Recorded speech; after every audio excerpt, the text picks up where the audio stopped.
Now at 5, authorities release new details in the investigation of a fatal boat accident on Table Rock Lake.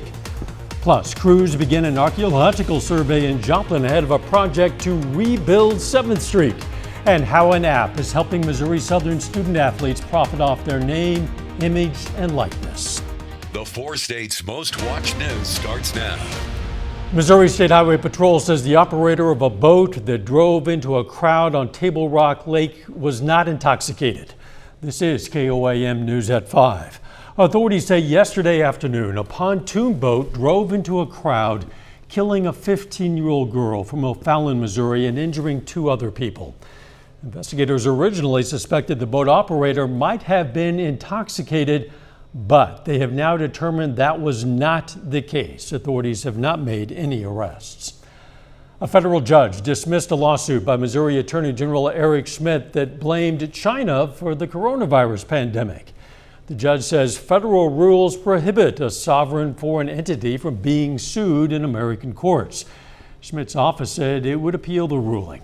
The complaint, filed in April of 2020, alleges that Chinese officials are, quote, responsible for the enormous death, suffering, and economic losses they inflicted on the world, including Missourians, end quote. China criticized the lawsuit as very absurd and said it has no factual or legal basis. The Missouri Department of Transportation will soon start a $27 million project to improve 7th Street in Joplin, but there's one more step before that happens. The project will focus on the pavement and improving traffic flow. But first, a consultant team will survey the street to make sure no historic structures will be affected by the construction.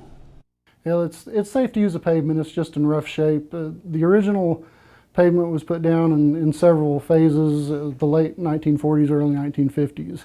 And so it's at the end of its life. Obviously, it's in bad shape. Maintenance has been in there and repaired a lot of it, and it's pretty cracked. Project is expected to be completed in 2024. Missouri Southern student athletes have a new way to make money. As of 2021, NCAA student athletes are able to profit off of their name, image, and likeness. Well, MSSU has now launched an app to help give student athletes an efficient, safe way to have opportunities at NIL deals, as they're called. Missouri Southern is one of the first schools in Division II athletics to launch an NIL app. They're great people. We think that they're going to give our student athletes the opportunity, and they're not just going to be on their own going through these processes. It's something that we felt was a need to give our student athletes the education and also give them the platform to be able to facilitate these. And the biggest thing is transparency, is making sure that everything is disclosed both through the NCAA and also through the state legislature. Tonight at 6, we're going to hear from some student athletes who have benefited from the app. Well, it was a bit cooler over the weekend, but boy, the heat is back. Nick Kelly joins us. Thanks to that stubborn upper ridge, Dow, it built back in just like we unfortunately advertised. It pushed us back into the upper 90s for highs today. So it didn't feel nice outside, but it sure looks nice right now from 7th and Rangeline. To the Skywatch storm tracker we go. Even though we haven't had a lot to show throughout much of the day, look off to the north. We've been keeping an eye on some struggling showers that have been trying to develop. That's actually a sign of our next cold front, eager to work on in, and a slight chance at least for some showers and a couple of thunderstorms during the overnight hours and early Tuesday morning. In the meantime, we're baking in the heat again. Upper 90s for air temperatures. The slight bump in the humidity, though, makes it feel like 100 to about 104 in most spots. But we are going to see the temperatures drop off through the evening. We'll fall from the 90s through the 80s, down into the lower 70s for tonight. And even though the cold front could give us a bit of a break from the heat tomorrow, Dow, it's going to be very short-lived. We'll break down the rest of the week here in a few.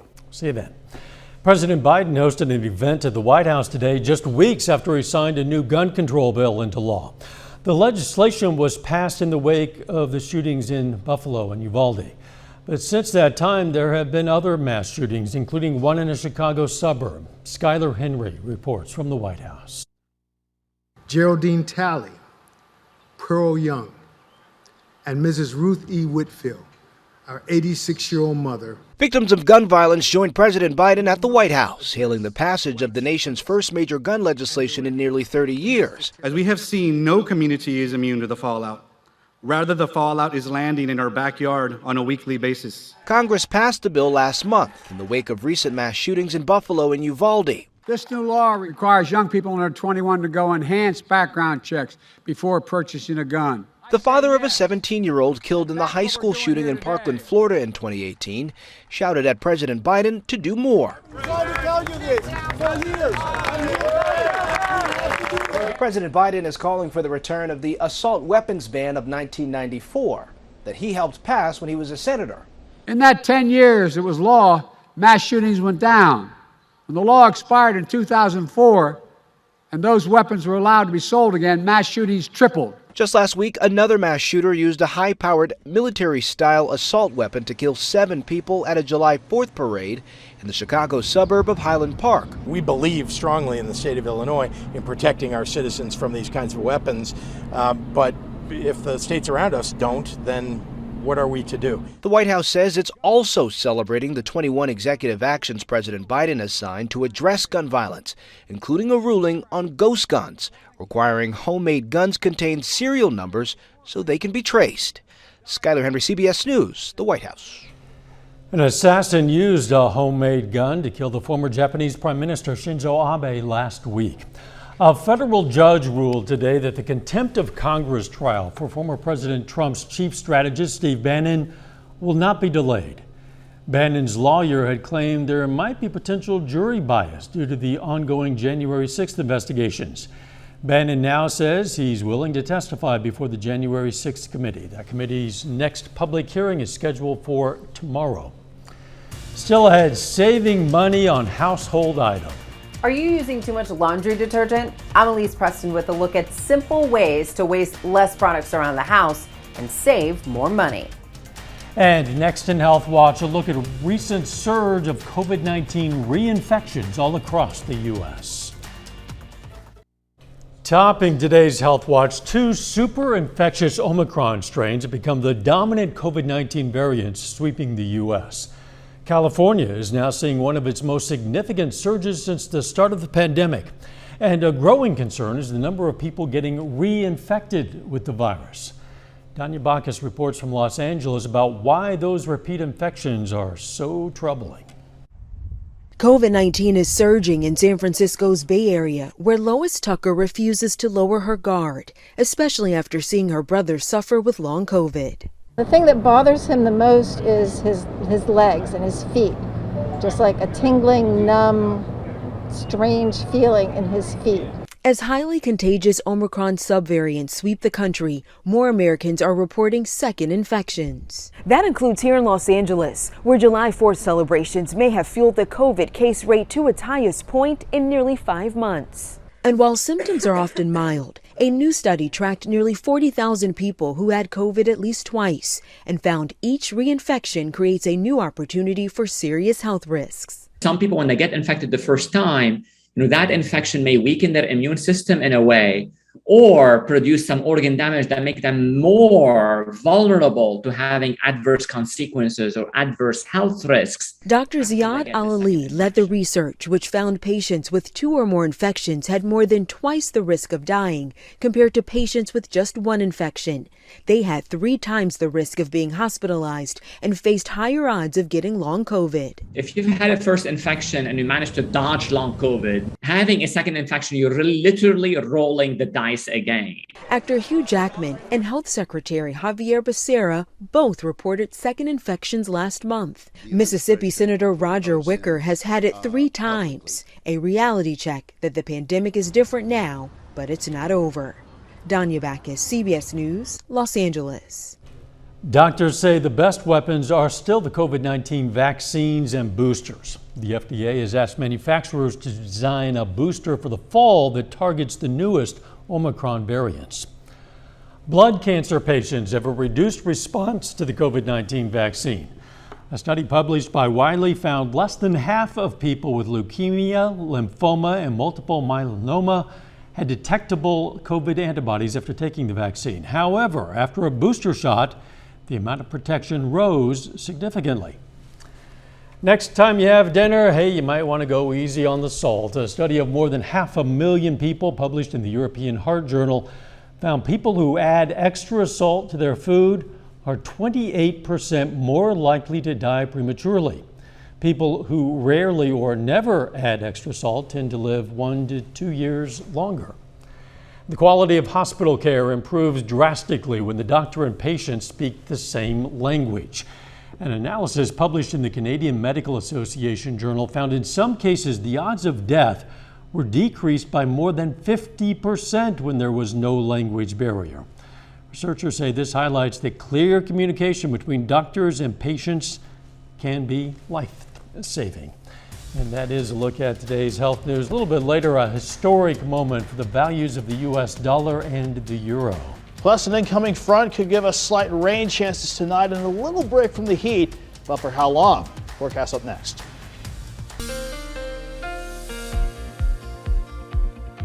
While it was nice to deal with just warm temperatures on our Saturday, we had to quickly go right back into the heat, not just to wrap up the weekend, but to kick off this new work week. We had lower 90s back in action yesterday afternoon, dropping back into the lower 70s this morning.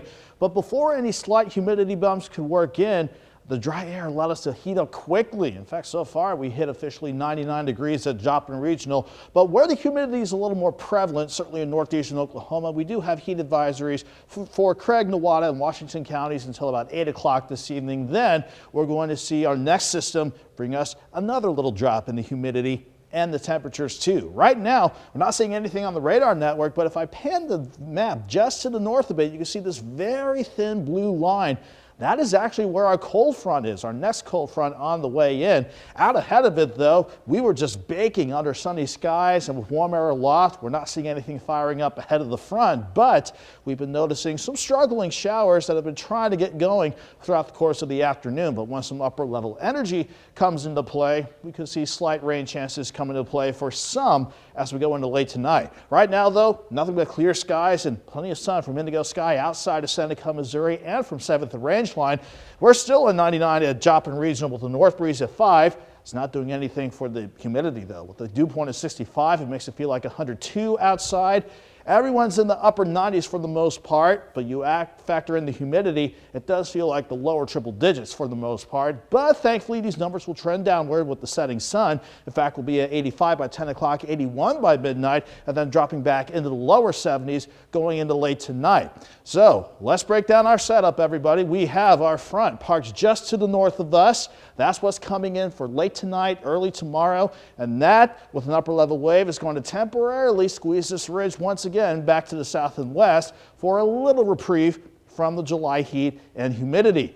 As far as where we go from this evening, though, keeping things quiet, although I do think we'll see a little bit more in the way of cloud cover for the evening.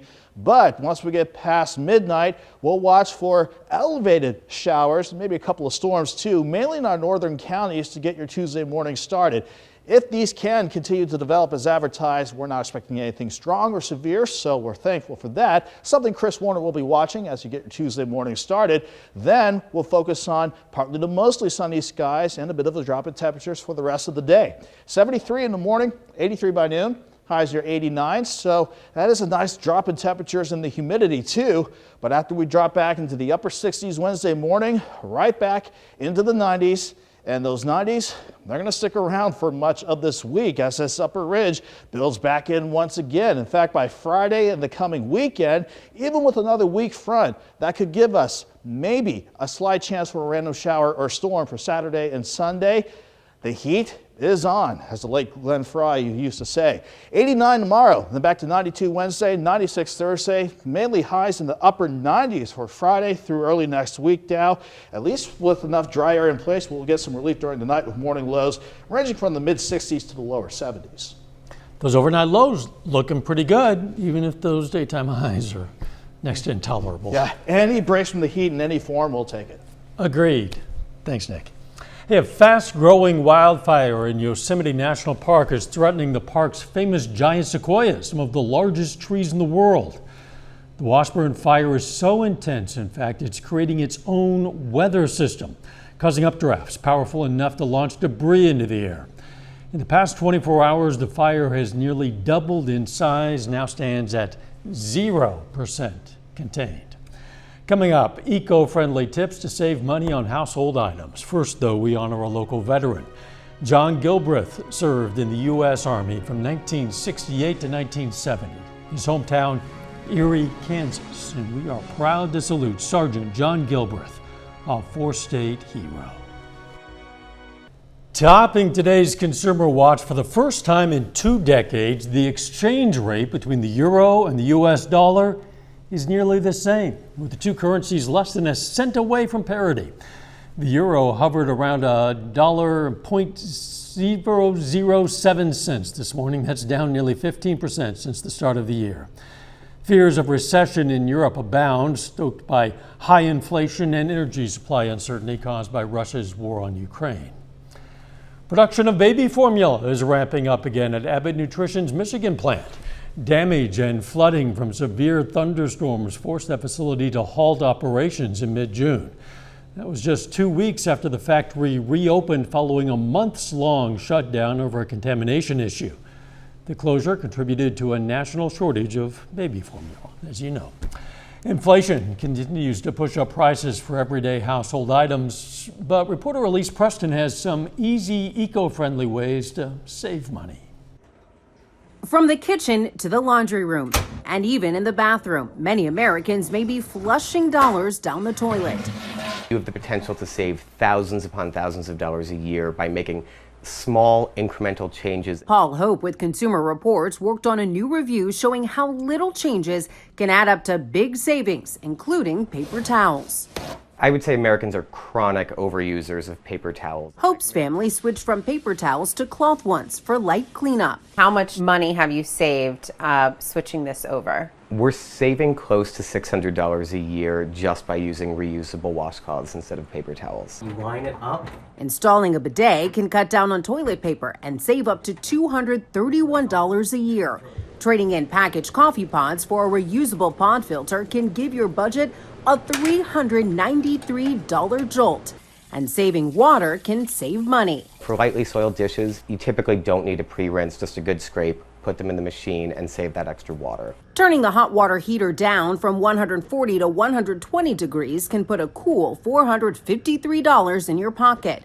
When doing the laundry, choose the cold water setting. Our testing pretty routinely finds that it cleans every bit as well as the hot setting. And Hope says too many people use too much detergent. Most machines don't need more than about a shot glass worth or 1.5 ounces of detergent to do a really good job. All the tips are environmentally friendly, helping you go green and save green at the same time. Elise Preston, CBS News, Brewster, New York. Consumers worldwide are getting set for major online discounts. Amazon's Prime Day sales event starts tomorrow at 2 a.m. Central, goes for 48 hours. Discounts will be offered on a whole lot of items, including electronics, home goods, toys. Last year's Prime Day sales event was the largest 2-day sales period for third-party sellers in Amazon's history. Officials say Prime Day brings in around 1 to 2% of the company's yearly sales. U.S. commuters are getting a little break. The national average for a gallon of self-serve regular gasoline is now $4.68, according to AAA. That's roughly 30 cents lower than it was just a month ago. Analysts at AAA say falling oil prices are helping make fuel less expensive. A final check of the forecast next.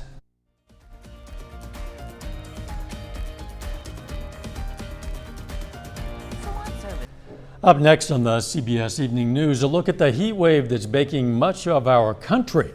Then on KOAM News at 6, a federal judge rules on a Missouri case about abortions based solely on a prenatal Down syndrome diagnosis. Plus, we're going to hear how some Joplin businesses feel about a planned project to rebuild 7th Street. And Pitt State hosts a workshop for kids to learn construction skills. Hope you join us for those stories in the CBS Evening News. That's coming up on KOAM News at 6.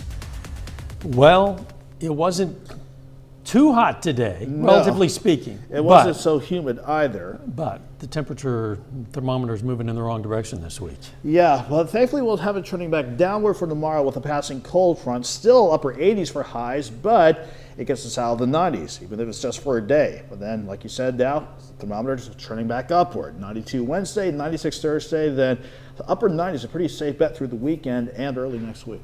That's flirting with triple digits at least. Thanks for joining us. CBS Evening News is next. We'll see you right back here for KOAM News at 6. Let's make it a great evening.